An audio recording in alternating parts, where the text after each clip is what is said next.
Fuel degradation and deposit formation are key challenges for future fuels and biofuels development. This protocol allows one to study fuels oxidation under controlled conditions and can be useful to develop new formulations and preventive strategies. This method can help answer key questions in the field of fuel quality, such as how the fuel composition and operating conditions impact the oxidation mechanisms and products.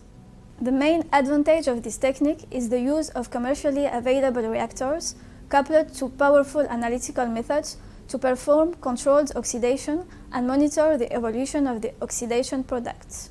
This method can provide insight into the degradation mechanism of diesel and biodiesel fuels, and it has been successfully applied to study the oxidation stability of jet fuels and lubricants. Individuals new to this method will struggle because interpretation of the GCMS results may be challenging. The oxidation forms multiple products, and the chromatogram may contain several peaks.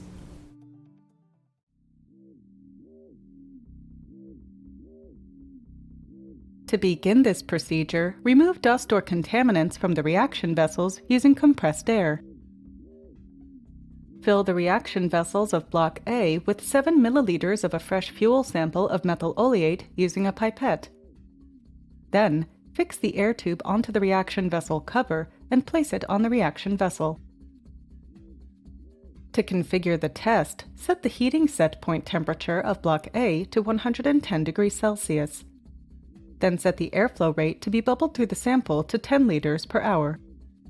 Set the shutoff criterion to either a conductivity threshold of 400 microsiemens per centimeter or an induction period determined by the software.